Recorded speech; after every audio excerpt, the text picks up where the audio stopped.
Disgusted and repulsed don't even begin to describe what I felt toward my ex-roommate. She was really something else. Moving into the dorms your freshman year of college is supposed to be one of those fun experiences in life, something you look forward to all summer. Well, I look forward to it at least. Move-in day went well. I was a little disappointed when they told me that I wouldn't be having a roommate. I always envisioned my roommate becoming my best friend and doing everything together, but I guess that wasn't meant to be. The first half of the school year went great. I made plenty of friends and had gotten really used to having the room all to myself. When they told me I'd be getting a roommate in January, I was actually pretty bummed. I cleaned up the other half of the room to accommodate the girl that would be moving in and just hoped that we would get along. She came the second week of January when we had gotten back from winter break. She told me her name was Cassandra, but to just call her Cassie. And Cassie didn't have much. She said it was because her parents never bought her anything, and whatever she had bought herself. I think she had maybe 4 boxes in total. I felt bad for her and told her that she could borrow some of my stuff if she ever needed to, but to ask first so I wouldn't think that I just lost it or something. And I quickly realized Cassie wasn't the average 18-year-old girl. She was different. First, she had horrible hygiene. I had to beg her a few times to take a shower in the nicest way possible because she would smell so bad that I actually would gag when I entered the room. She always thought it was kind of funny. She never washed her clothes, which also meant that the clothes that she would borrow of mine never got washed either. She would give me back my shirts with sweat stains and food covering the front. It was like this girl had never been taught any manners or basic social skills ever in her life. But the worst thing about Cassie was her obsession with eating raw meat. And I'm not kidding you. I walked in on her eating cuts of raw bacon one day, and she tried hiding it when I walked in, but there was no way that I could unsee that. I asked her why she was eating raw bacon. Not to shame her or anything, but I just was generally morbidly curious. Really grossed out, obviously, but still curious. She said it was something that she'd always done growing up and that her parents ate raw meat too and that it was just a normal thing for her. I honestly thought it was completely disgusting, but I also was trying to be a good roommate and as nice as I could, so I told her as long as I didn't have to witness her eating it in front of me, I was cool with her keeping her raw meat in the mini fridge. I should never have said that. The next day I opened the mini fridge to find it full of pounds of meat. All different kinds too. Bacon, ground beef, different cuts of steak, and even some goat meat. When Cassie walked in and saw me staring into the fridge, she looked at me. She was smiling ear to ear, so proud of her meat stash. She bragged about the deals that she found, and before I could stop her, she reached in front of me, grabbed a package of ground beef, opened it up, and started shoving it into her mouth. I almost threw up right then. I was yelling at her to stop, and with meat still in her mouth, she just laughed. I reacted in horror when I felt bits of it land near me, and that only made her laugh harder. The next day I requested a room change. I couldn't take it, but I was told that that would only be possible in the next 2 weeks. I was fine with that as long as it meant that I could escape the nightmare that was this disgusting person known as Cassie. She really freaked me out. I told her she wasn't allowed to borrow my stuff anymore since she never returned anything in a good enough state for me to use anyways. She was upset, but seemed to understand. We didn't talk much the week after I requested a room change. She continued to stash all her meat in the fridge, but at least she wasn't eating it in front of me anymore. A couple of days before I was due to move out of the room, I was sitting at my desk next to Cassie when she walked out of the room. I got a call from one of my friends and leaned back as we talked. I was looking around the room when my eyes settled on her computer. One of the tabs had 3 words that read, "Wanted, fresh meat." I laughed and told my friend what I saw.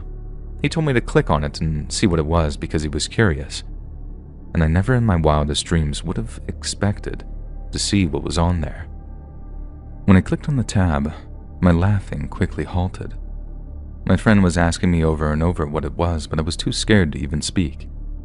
It was an ad that she had posted on a website I had never even heard of, and the fresh meat that she was looking for wasn't from a cow or a pig or a goat.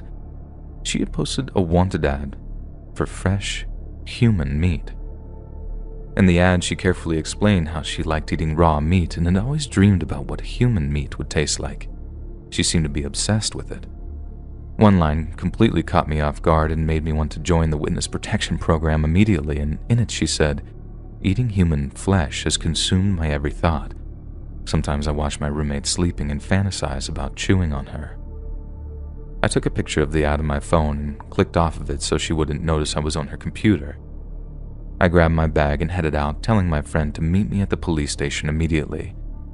I told them everything and showed them the picture of the ad. In conjunction with the university and their concern, they spoke to Cassie about this, and surprisingly, she admitted to everything. They took it as far as actually testing all the meat in the fridge since we lived on campus, but thankfully, it was all either beef or pork.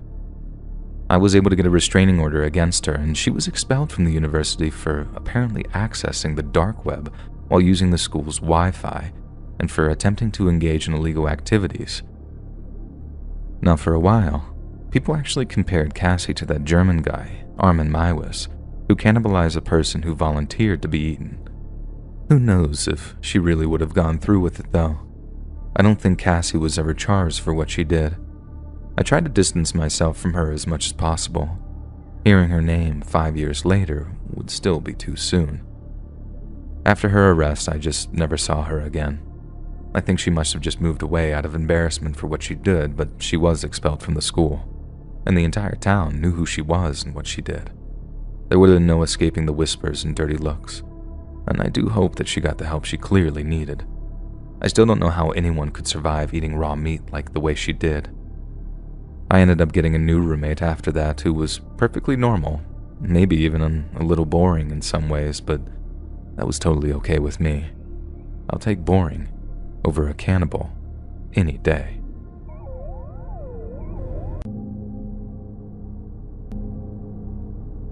What I'm about to tell you happened a little over a year ago, so it's still all pretty fresh in my mind. I was 18 and a girl in my class named Kendra was having a really hard time at home. Her parents fought all the time, and she always talked about how much she wished she could just disappear. She confided in my mom, who was a teacher at the high school we went to, and my mom offered to let her stay with us. Only we didn't have an extra bedroom, so that meant that she'd be staying with me as a roommate. I was really upset. My mom moved most of my furniture out to make room for another bed. Kendra was 18 too, which meant that she didn't have to get permission from her parents to leave, so she moved in pretty quickly. I noticed right away that something was off with her. She would spend hours sitting in front of the mirror, just smiling at herself. I would ask her what she was doing, and she always responded that she was practicing. Only she wouldn't say for what. Most nights I'd hear her in the bathroom talking to herself, seriously having full-on conversations, and it really freaked me out. But when I told my mom, she just said Kendra was awkward and having a tough time and for me to be nice. Kendra and I never became close. She made it very clear that she didn't like me. She ignored me constantly and would express anger whenever I'd hang out with my mom without her. Her jealousy turned into something really weird the day she dyed her hair to look like mine. She even went to the same hairdresser I go to and gave her a picture of me to go off of. She was open about it too. I continued to complain to my mom about her, now copying the way that I look, but again she told me to just be nice and put up with it because Kendra was having a very hard life. Weeks went by and the copying got worse. She would repeat everything I said, but in different voices, almost like she was trying to mimic the way I sounded. She started using my clothes too, and no matter how much I told my mom it creeped me out, she always told me to just go along with it for a while. I started feeling uncomfortable in my own home. I hated being in my room with her. The worst nights were when I would wake up to Kendra standing at the foot of my bed. Sometimes she'd be staring at me. She'd smirk when I expressed a sense of fear. And after a few months of her living with us, I decided to start sleeping in the living room to try to escape the awkwardness of sharing a room with a person I had started to believe was a legitimate sociopath.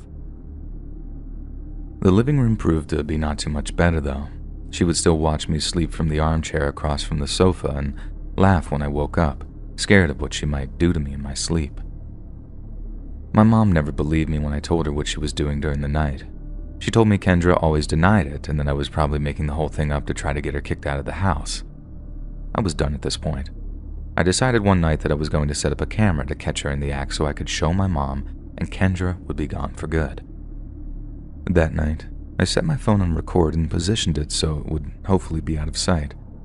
I never expected to see what I saw the next morning when I went to check what I'd caught from the night before. I watched as Kendra slowly and quietly made her way down the stairs towards the sofa I was fast asleep on.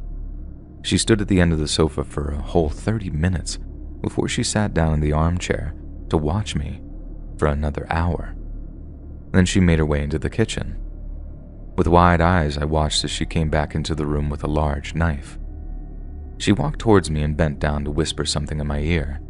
Then she laughed and held up the knife above her head like she was going to stab me with it.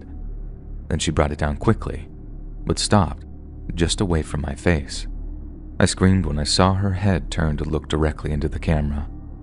I wanted to cry when I heard her say, "You actually thought I didn't know what that was there? I know everything that happens in this house. Remember that." She then walked toward the phone and turned the video off. I immediately rushed upstairs to tell my mom, but instead was struck in the chest with a wooden baseball bat. It was Kendra. I screamed at her and asked her what she was doing while trying to catch my breath, but she looked at me with no emotion on her face at all. She started to drag me into my room, and as I was in that daze from getting struck, she began to tie me to the desk chair. She told me I didn't deserve the life I had. I shouldn't have been given a loving family when she was given an awful one. The goosebumps that went through my body confirmed what I was thinking when she said, "You don't appreciate the life you've been given, so I'm taking it." I started shaking uncontrollably, begging her to let me live. She laughed and told me that she wasn't going to kill me. She was just going to live as me for a while. I didn't really know how that was possible, but I decided it was best not to antagonize the crazy person right in front of me. And I was already pretty sure that she'd broken a few of my ribs with a bat, and I didn't want her to pick it up again and continue where she left off. She dragged me, still tied to the chair, and put me in the closet and closed the door. I could still see her through the cracks and cringed when she put on more of my clothes and styled her hair to match mine. Finally, I could hear the sound of the door opening and my mother coming home from work. She called out my name and I started screaming for her to help me. Kendra opened the closet door and told me to be quiet or she'd hurt my mom, so I shut my mouth. I watched as my mom burst into the room and asked her where I was since she'd heard me calling for help. I started to feel sick when Kendra said, "But Mommy, it is me." My mom looked at her with pure confusion and asked her what she meant, and Kendra kept repeating herself, "It's me. Don't you recognize your daughter?" I saw my mom's face drain of color when she asked Kendra what she'd done to me, and that's when Kendra had enough. She shoved my mother to the ground and screamed in her face that she was her daughter and she needed to act like it. My mom got up slowly and as nicely as she could. She says, Oh my goodness, I don't know what's got into me today. Of course you're my daughter. Let's make some tea. Just stay right there." She left the room and Kendra opened the closet door to tell me her plan was working and that my mom believed her. I, of course, knew that clearly wasn't the case and that Kendra had lost her mind. I was 100% positive my mother was downstairs calling the police, but I wasn't going to tell Kendra that though. My mom came back upstairs 15 minutes later and told Kendra that tea was downstairs and to please join her. Kendra and my mom left the room and within seconds, I heard the police entering and her being arrested. My mom found me in the closet soon after and untied me. She immediately apologized for never believing me, and in that moment, I was just happy to be in my mother's arms. Kendra was charged with assault with a deadly weapon at first, but was deemed unfit to stand trial. Instead, she was sent to a mental facility where they'd assess her condition further to decide whether or not she should be a danger to herself or others. She was sentenced to spend at least 3 years in that facility before she'd have the chance to get out. All in all, the experience was truly a nightmare, but I also couldn't help but feeling at least a little sorry for Kendra. She was never given a chance in her life to grow into anything but what she became. She may have been the scariest roommate I'd truly ever had, but I don't blame her. I blame her horrible parents. If they had just given her the life she deserved, I doubt that wherever her mental health started to deteriorate, it may have never actually gone down that route. A couple months in her stay in that facility, I got a letter from Kendra in the mail. In it, she told me that she was on medication and had plenty of time to think about what she did. She apologized and expressed how much she hoped I could forgive her. I actually wrote her back telling her I had already forgiven her and that I hope she continues to get the help that she needs and that there was no hard feelings between us. And even though I have forgiven her, I'd be lying if I said that there wasn't still a part of me that's scared of what she might do when she does eventually get out.